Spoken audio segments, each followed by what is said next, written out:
이혼한 형수가 갑자기 제 옆집으로 이사 왔습니다. 그날 아침 복도에서 무거운 물건을 끄는 소리가 들렸습니다. 저는 강준호 61살입니다. 우체국 집배원으로 33년을 근무하고 퇴직했습니다. 비가 오거나 눈이 내려도 정해진 주소에 우편물을 전달하는 것이 제 일이었지요.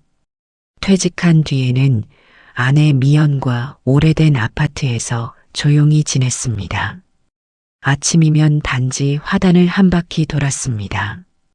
오후에는 관리사무소에서 장기를 두거나 집에서 신문을 읽었습니다.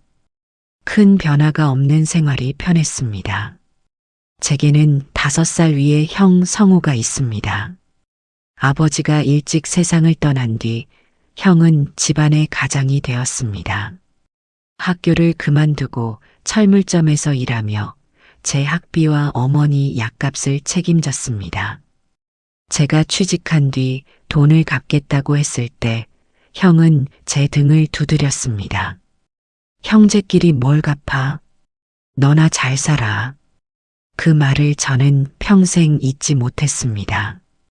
형은 이후 작은 철물점을 인수했습니다. 가게가 자리를 잡은 뒤에는 명절 식사비도 먼저 냈고 가족에게 일이 생기면 누구보다 빨리 달려왔습니다. 저에게 형은 늘 좋은 사람이었습니다. 그래서 형수 한현주가 힘들다는 말을 들었을 때도 깊이 생각하지 않았습니다. 연주는 결혼 전 양장점에서 일했습니다.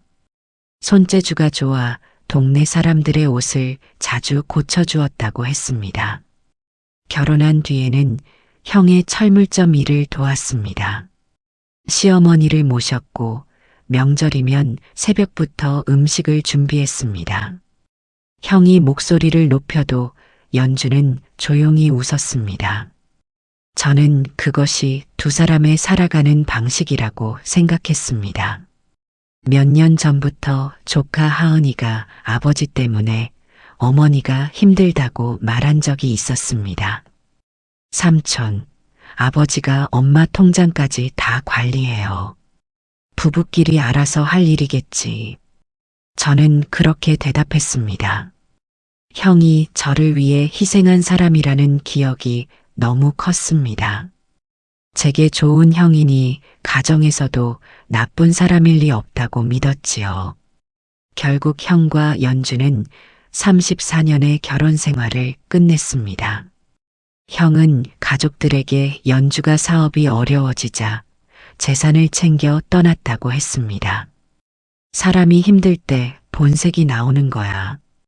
형은 술잔을 내려놓으며 말했습니다.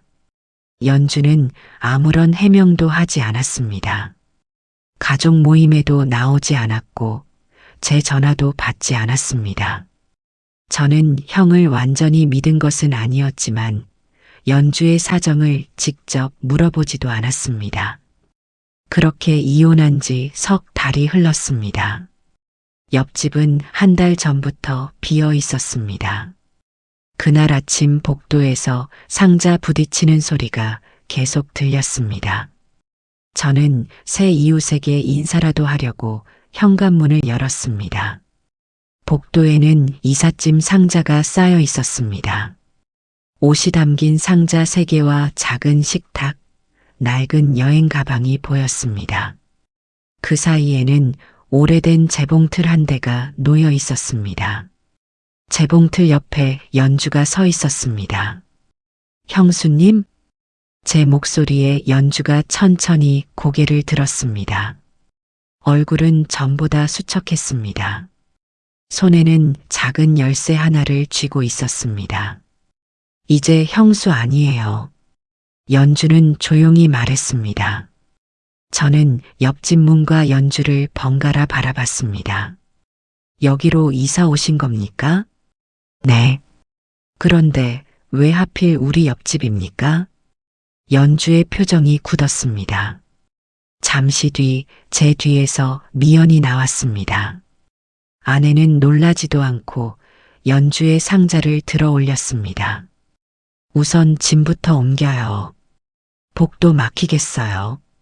두 사람은 이미 이야기가 되어 있는 듯 했습니다. 당신도 알고 있었어? 제가 묻자 미연은 짧게 대답했습니다. 응. 연주는 현관 앞에서 신발을 벗다가 저를 돌아봤습니다. 폐 끼치지 않을게요. 그런 문제가 아닙니다. 사람들이 보면 무슨 말을 하겠습니까? 연주의 손이 멈췄습니다.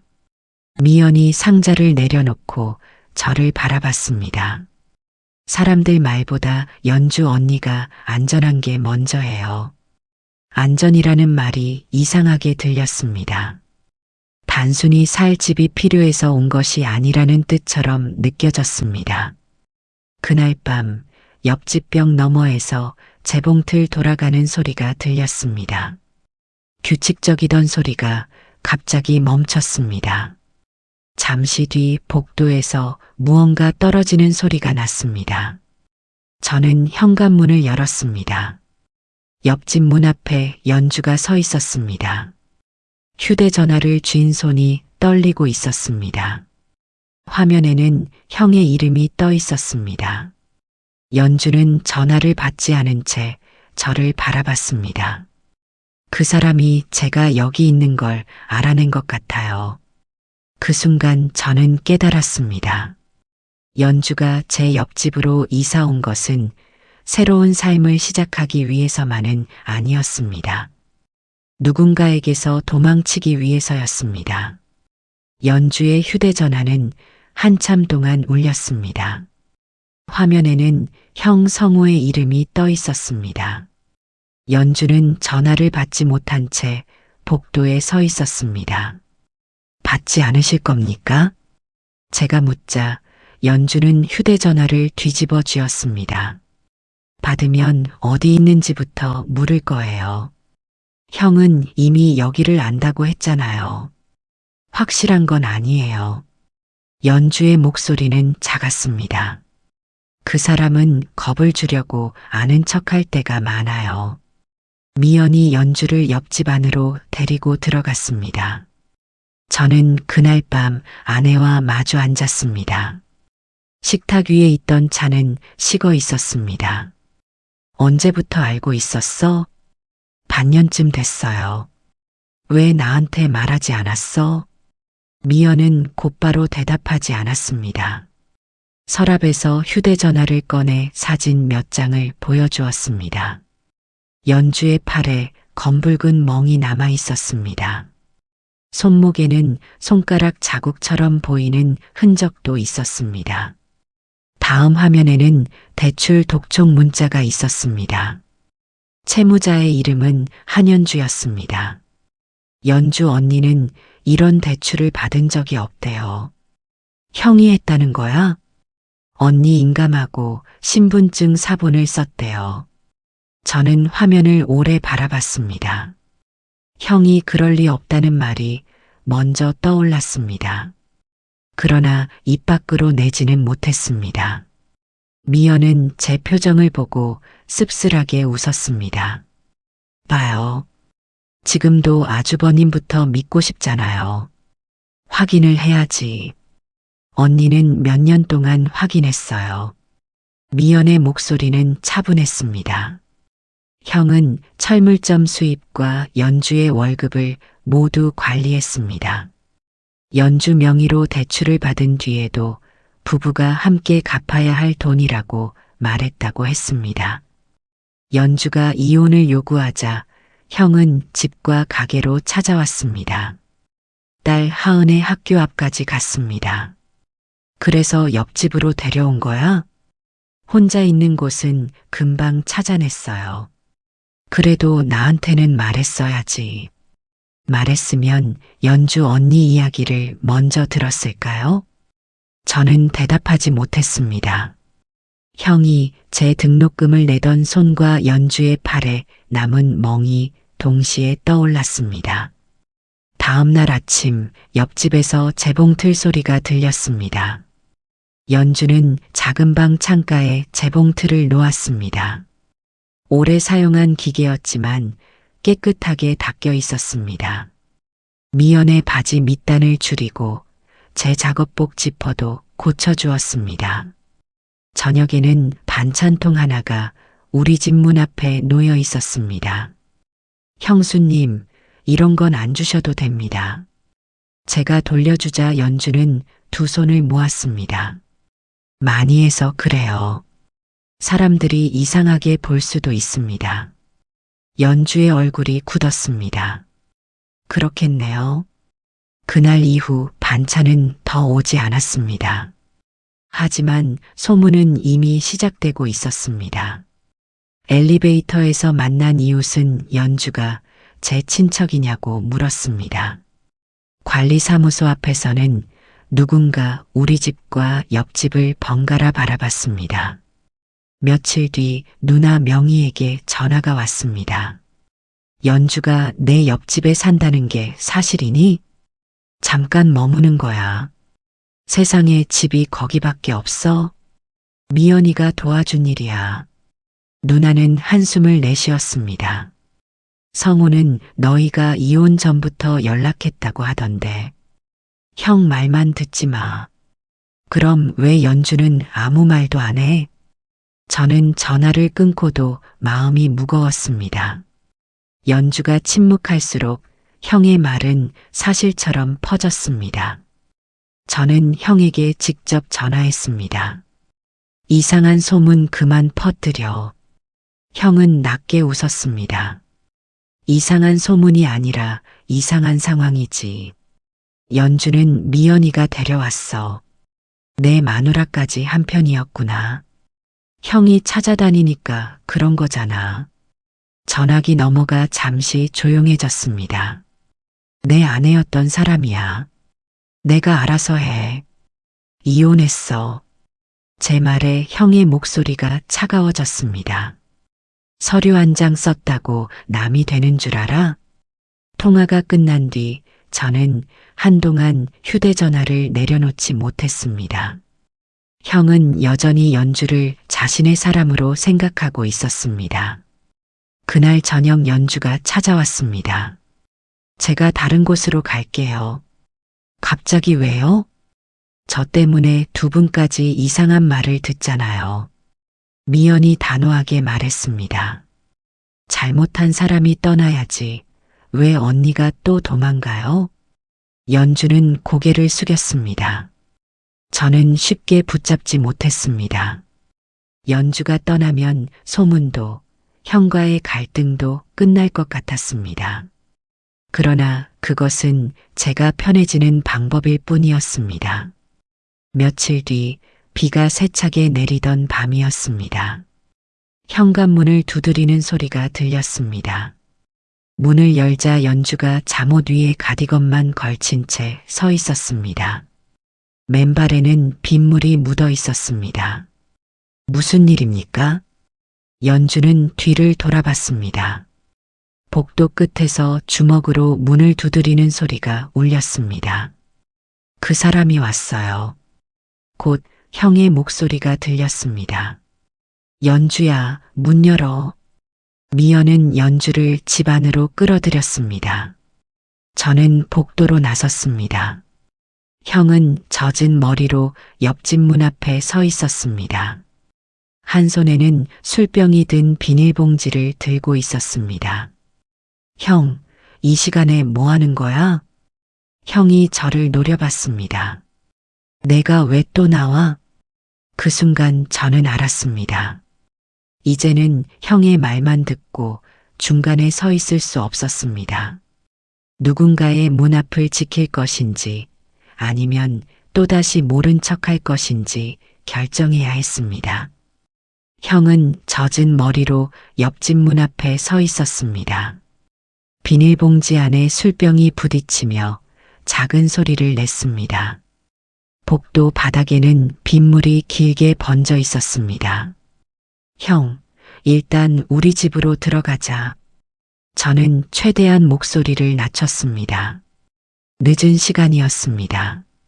복도 끝집의 현관문 아래로 불빛이 새어나오고 있었습니다. 형은 옆집 문에서 눈을 떼지 않았습니다. 연주한테 통장하고 도장만 받으면 가. 내일 이야기해. 내가 뭔데 내 일에 끼어들어? 이혼했잖아. 형의 얼굴이 굳었습니다. 서류 한 장 썼다고 30년이 없어져? 그 말이 복도에 오래 남았습니다. 저는 형을 우리 집으로 데려가려고 팔을 잡았습니다. 형은 손을 뿌리치고 옆집 문고리를 잡았습니다. 문은 잠겨 있었습니다. 연주야, 문 열어.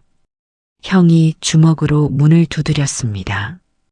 제 뒤에서 연주의 숨소리가 들렸습니다. 미연이 연주를 우리 집 안쪽으로 물러서게 했습니다. 형, 그만해. 저 여자가 내 돈을 들고 도망갔어. 무슨 돈인지 내일 확인하자. 너도 한 패지? 형은 갑자기 연주의 가방을 발견했습니다. 우리 집 현관 안쪽에 놓여있던 작은 가방이었습니다. 형이 손을 뻗었습니다. 연주가 본능적으로 가방을 끌어안았습니다. 형은 가방끈을 잡아당겼습니다. 연주의 몸이 앞으로 흔들렸습니다. 그 순간 저는 형의 손목을 붙잡았습니다. 놓아. 형이 저를 바라봤습니다. 내가 나를 막아? 저도 제 손을 내려다봤습니다. 어릴 때 형은 늘 제 앞에 서 있었습니다. 동네 형들과 싸움이 났을 때도 그랬습니다. 아버지가 돌아가신 뒤에는 집안의 모든 일을 대신 막았습니다. 그런 형의 앞을 제가 막고 있었습니다. 여기는 연주 시집이야. 제 목소리는 떨렸지만 물러서지 않았습니다. 허락 없이 들어갈 수 없어. 형의 얼굴이 붉어졌습니다. 내가 너를 어떻게 키웠는데 평생 저를 멈추게 했던 말이었습니다. 저는 잠시 눈을 감았습니다. 형한테 받은 은혜는 아니죠. 천천히 형의 손을 떼어냈습니다. 그래도 그 은혜로 형의 잘못까지 갚을 수는 없어. 형은 복도에 있는 사람들이 들으라는 듯 목소리를 높였습니다. 저와 연주가 이혼 전부터 만났다고 했습니다. 미연까지 함께 자신을 속였다고 소리쳤습니다. 몇몇 현관문이 조금씩 열렸습니다. 관리소장 박정길 씨가 급히 올라왔습니다. 무슨 일입니까? 가족 일입니다. 형이 대답했습니다. 정길 씨는 옆집 문과 연주의 떨리는 손을 번갈아 봤습니다. 가족 일이어도 이 시간에 문을 두드리시면 안 됩니다. 결국 경찰이 도착했습니다. 형은 통장과 인감만 돌려받으면 된다고 주장했습니다. 연주는 그런 물건을 가지고 있지 않다고 말했습니다. 경찰은 형에게 돌아가도록 했습니다. 형은 엘리베이터에 타기 전 저를 바라봤습니다. 너 오늘 일 후회할 거야. 문이 닫힌 뒤에도 누구도 바로 움직이지 못했습니다. 연주의 손은 계속 떨렸습니다. 제가 나가야겠어요. 연주가 작은 목소리로 말했습니다. 여기 있으면 두 분까지 피해를 봐요. 미연이 연주의 가방을 내려놓았습니다. 언니가 또 도망가면 이 사람은 계속 따라와요. 저도 붙잡고 싶었습니다. 하지만 형을 완전히 막을 방법이 떠오르지 않았습니다. 경찰이 돌아간 뒤 다시 찾아오지 않는다는 보장도 없었습니다. 다음 날부터 이웃들의 시선은 노골적으로 달라졌습니다. 엘리베이터 안에서는 대화가 끊겼습니다. 관리사무소 앞에서는 누군가 우리를 보고 고개를 돌렸습니다. 형은 누나 명희에게 전화해 자신이 피해자라고 말했습니다. 누나는 제게 가족 망신을 시키지 말라고 했습니다. 저는 사람들에게 일일이 설명하려 했습니다. 그러나 해명할수록 소문은 더 구체적으로 변했습니다. 연주는 외출을 줄였습니다. 재봉틀 소리도 들리지 않았습니다. 옆집 문 앞에는 뜯지 않은 우유와 전단지가 쌓였습니다. 어느 날 관리소장 정길 씨가 우리 집을 찾아왔습니다. 그는 작은 저장 장치를 탁자 위에 놓았습니다. 지난 석 달 방문 기록하고 복도 영상입니다. 형이 밤늦게 연주의 문 앞을 서성인 장면이 여러 번 찍혀 있었습니다. 정길 씨는 영상을 보관해 두는 것이 좋겠다고 했습니다. 그날 오후에는 상담기관에서 연락이 왔습니다. 미연이 미리 문의해 둔 곳이었습니다. 상담사는 문자와 통화 녹음, 방문 날짜를 빠짐없이 정리하라고 했습니다. 금융기관에도 본인 모르게 만들어진 채무가 있는지 확인하라고 했습니다. 연주는 서류를 펼쳐놓고 한참 바라봤습니다. 이걸 다 꺼내놓으면 정말 끝낼 수 있을까요? 아무도 바로 대답하지 못했습니다. 그래도 처음으로 막연한 두려움이 날짜와 기록이 되기 시작했습니다. 딸 하은도 다음 날 올라오겠다고 했습니다. 어머니의 통장과 휴대전화를 아버지가 관리했다는 사실을 직접 말하겠다고 했습니다. 저는 형에게서 온 전화를 바라보다가 받지 않았습니다. 대신 누나에게 연락했습니다. 가족회의를 하자. 누나는 형의 말을 먼저 들으라고 했습니다. 이번에는 한쪽 말만 듣지 않을 겁니다. 저는 복도 영상을 담은 저장 장치와 연주의 대출서리를 봉투에 넣었습니다. 형에게 받은 은혜는 제 과거였습니다. 하지만 연주가 겪고 있는 일은 지금의 현실이었습니다. 저는 더 이상 과거 때문에 현재를 외면하지 않기로 했습니다.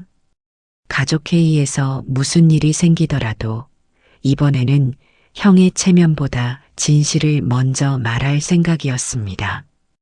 가족회의는 누나 명희의 집에서 열렸습니다. 형 성호는 먼저 와 있었습니다. 거실 탁자 앞에 앉아 팔짱을 낀 채 누구와도 눈을 맞추지 않았습니다. 연주는 제 아내 미연 옆에 앉았습니다. 무릎 위에는 서류 봉투가 놓여 있었습니다. 딸 하은도 지방에서 올라왔습니다. 형이 먼저 입을 열었습니다. 오늘은 준호하고 연주가 언제부터 나를 속였는지부터 듣자. 누나 명희가 한숨을 내쉬었습니다. 성호야, 목소리부터 낮춰. 형은 탁자 위의 서류를 손가락으로 가리켰습니다. 이혼하자마자 동생 옆집으로 들어간 게 정상은 아니잖아. 연주의 손이 서류 봉투 위에서 굳었습니다. 제가 말하려는 순간 미연이 먼저 고개를 들었습니다. 제가 들어오라고 했어요. 형의 표정이 굳었습니다. 미연은 연주가 보낸 문자와 사진을 탁자 위에 놓았습니다. 팔에 남은 멍과 빛 독촉 문자였습니다. 관리소에서 받은 복도 영상도 보여주었습니다.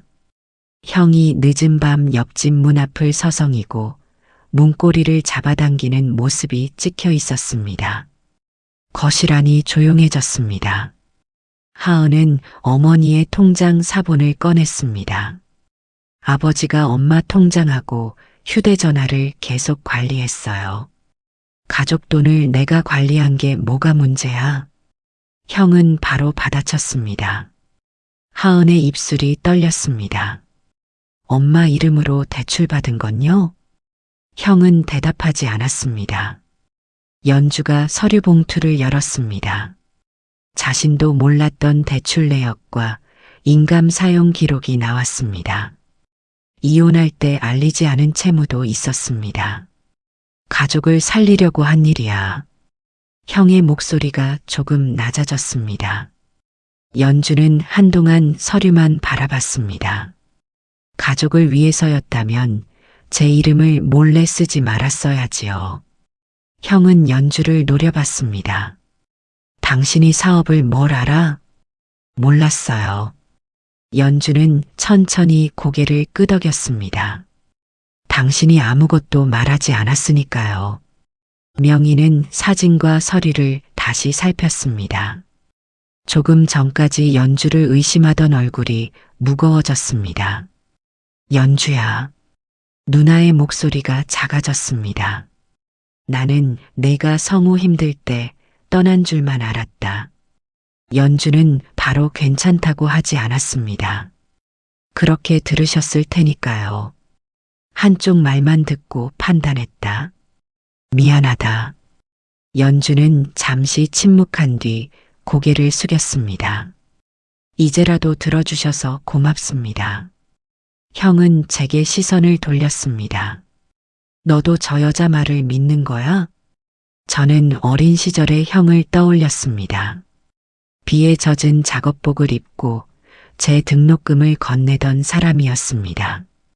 그 기억은 거짓이 아니었습니다. 그러나 눈앞의 서류와 연주의 두려움도 거짓이 아니었습니다. 형이 나한테 좋은 형이었던 건 맞아. 형의 표정이 잠시 풀렸습니다. 그래서 형한테 받은 은혜도 잊지 않을 거야. 저는 말을 멈췄다가 다시 이었습니다. 하지만 좋은 형이었다고 연주 씨에게도 좋은 남편이었다는 뜻은 아니야. 형은 아무 말도 하지 못했습니다. 처음으로 저는 과거의 은혜와 현재의 잘못을 따로 바라봤습니다. 연주는 형에게 자신의 명의로 된 채무를 정리해달라고 요구했습니다. 개인적인 전화와 방문도 멈추라고 했습니다. 사과하면 다시 생각할 거야? 형이 물었습니다. 연주는 고개를 저었습니다. 지금은 제 삶을 먼저 생각하겠습니다. 회의가 끝난 뒤 저는 미연과 천천히 집으로 돌아왔습니다. 당신한테 미리 말하지 않은 건 미안해요. 미연이 말했습니다. 저도 고개를 숙였습니다. 나도 형 말부터 믿으려고 했어. 우리는 앞으로 가족을 돕는 일이라도 서로에게 숨기지 않기로 했습니다. 며칠 뒤 옆집에서 다시 재봉틀 소리가 들렸습니다.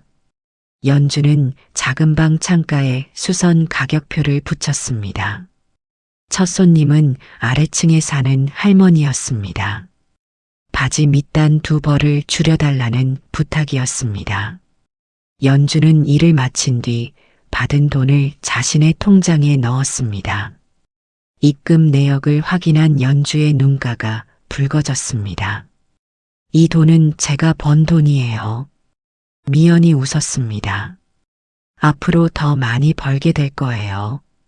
연주는 낡은 재봉틀 위에 손을 올렸습니다. 그날부터 옆집에서 들려오는 재봉틀 소리는 더 이상 도망자의 소리가 아니었습니다. 자신의 이름으로 다시 살아가기 시작한 사람의 소리였습니다. 몇 달이 흘렀습니다. 옆집에서 들려오던 재봉틀 소리는 이제 하루의 익숙한 일부가 되었습니다. 처음에는 바지 밑단과 지퍼 수선 정도였습니다. 이후 교복과 커튼, 오래된 외투까지 맡기는 사람이 늘었습니다. 연주는 작은 수첩에 주문 날짜와 금액을 꼼꼼히 적었습니다. 받은 돈은 자신의 이름으로 만든 통장에 넣었습니다. 오늘은 손님이 5분이나 왔어요. 연주가 웃으며 말했습니다. 예전보다 얼굴이 밝아졌습니다. 말끝마다 붙던 미안하다는 표현도 조금씩 줄어들었습니다. 아내 미연은 가끔 옆집에 들러 차를 마셨습니다. 저는 고장난 재봉틀 받침대와 전등을 고쳐주었습니다. 우리가 도와주는 일도 전과 달라졌습니다. 연주 대신 모든 것을 결정하지 않았습니다. 필요한 것이 있는지 먼저 물었습니다. 연주가 괜찮다고 하면 더 권하지 않았습니다. 딸 하은은 어머니에게 자신이 사는 곳으로 오라고 했습니다. 엄마, 이제 나랑 같이 살아요. 연주는 딸의 손을 잡았습니다. 내 마음은 고맙다. 혼자 있으면 걱정돼요. 나도 이제 혼자 살아보는 연습을 하고 싶어. 하은은 아쉬워했지만 더 붙잡지 않았습니다. 힘들면 꼭 말해요. 이번에는 그럴게. 형 성우는 누나를 통해 사과를 전했습니다. 채무 일부를 정리했고 상담도 받고 있다고 했습니다. 연주에게 다시 시작할 수 없겠느냐는 말도 덧붙였습니다. 연주는 답장을 보내지 않았습니다. 미워서 그러는 건 아니에요. 연주가 말했습니다. 아직은 그 사람의 사과보다 제 마음이 먼저예요.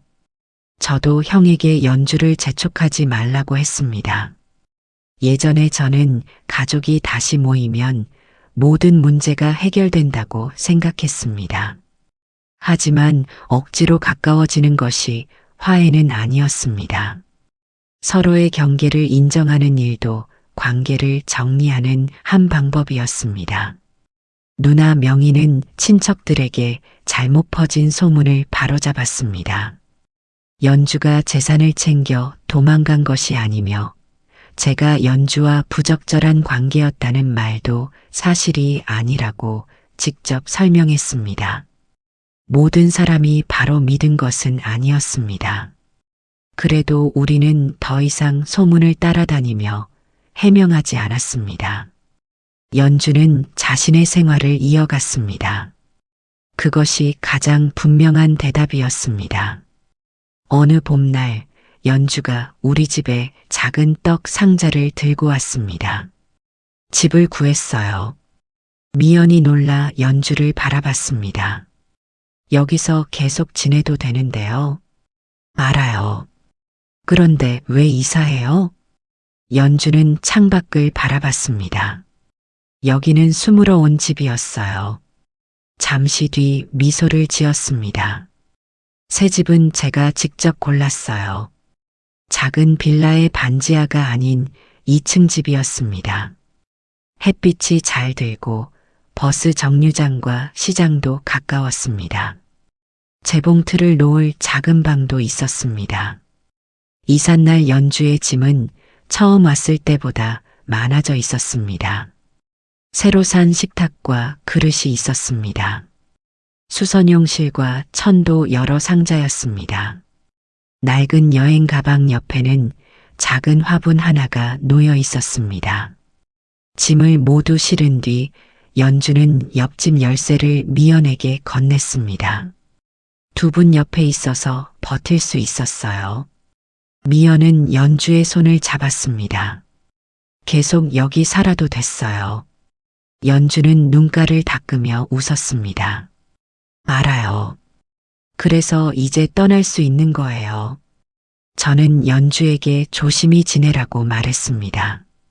연주는 고개를 저었습니다. 이제는 조심히만 살지 않으려고요. 그럼 어떻게 살려고요? 제가 하고 싶은 것도 하면서 살려고요. 차가 출발하자 연주는 창문을 내리고 손을 흔들었습니다. 옆집 문은 열린 채 비어 있었습니다. 저는 한동안 그 현관 앞에 서 있었습니다. 어릴 때 형이 저를 지켜준 기억은 여전히 소중했습니다. 그렇다고 그 기억이 형의 모든 잘못을 없애주는 것은 아니었습니다. 연주가 우리 옆집에 머문 시간도 마찬가지였습니다. 우리는 연주를 구한 사람이 아니었습니다. 다만 다시 걸을 힘을 찾을 때까지 잠시 문을 열어준 사람들이었습니다. 가족은 누군가를 평생 곁에 붙잡아두는 관계가 아니었습니다. 힘들 때 머물 자리를 내어주고 떠날 힘이 생겼을 때 기꺼이 문을 열어주는 관계였습니다. 며칠 뒤 연주에게 사진 한 장이 왔습니다. 햇빛이 드는 작은 방에 재봉틀이 놓여 있었습니다. 창가에는 그날 가져간 화분이 있었습니다. 사진 아래에는 짧은 글이 적혀 있었습니다. 이번 집은 도망쳐 온 집이 아니라 제가 선택한 집이에요. 저는 그 문장을 오래 바라봤습니다. 그리고 조용히 답장을 보냈습니다. 새로운 시작을 축하합니다.